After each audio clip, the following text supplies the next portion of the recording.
5 ওয়াক্ত নামাজ পড়তাম, তাহাজ্জুদ পড়তাম, কোরআন তেলাওয়াত করতাম, তারপরও কেন আমাকে জাহান্নামে নিয়ে যাওয়া হচ্ছে?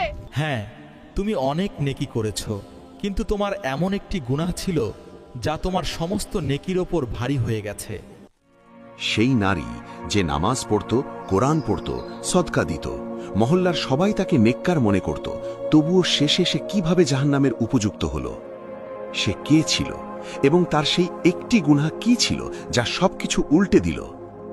গল্পটা কি, আসুন বুঝি। সে কখনো নামাজ ছাড়ত না। প্রতি রমজানে রোজা, প্রতি রাতে তাহাজ্জুদ, প্রতি মাসে যাকাত, কোরআন সব সময় তার হাতে থাকত। কিন্তু আল্লাহ সুবহানাহু ওয়া তাআলা বাহ্যিক ইবাদত দিয়ে বিচার করেন না, তিনি অন্তর এবং চরিত্র দেখেন।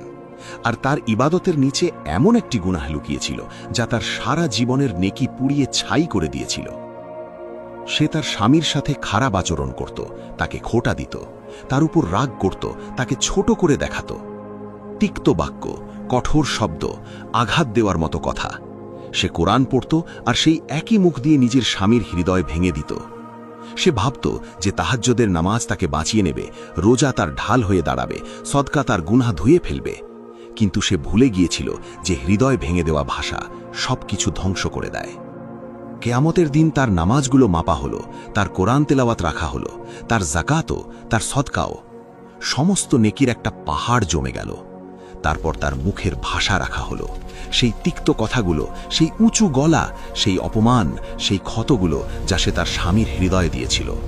আর সেই সব কিছু তার নেকির উপর ভারী হয়ে গেল। সে অবাক হয়ে গেল, কিন্তু ফয়সালা হয়ে গিয়েছিল। যে হৃদয়গুলোকে আমরা আহত করে ফেলে রাখি, সেগুলো আমাদের ইবাদতগুলোকে কেটে টুকরো টুকরো করে দেয়। মানুষের সবচেয়ে বড় পরীক্ষা ইবাদত নয়, আহলাক, অর্থাৎ চরিত্র বা আচরণ।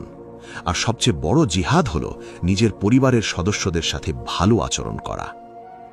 এক মুহূর্তের জন্য একটু ভেবে দেখুন তো, আমাদের মুখের ভাষাও কি আমাদের নেকিগুলো খেয়ে ফেলছে না তো?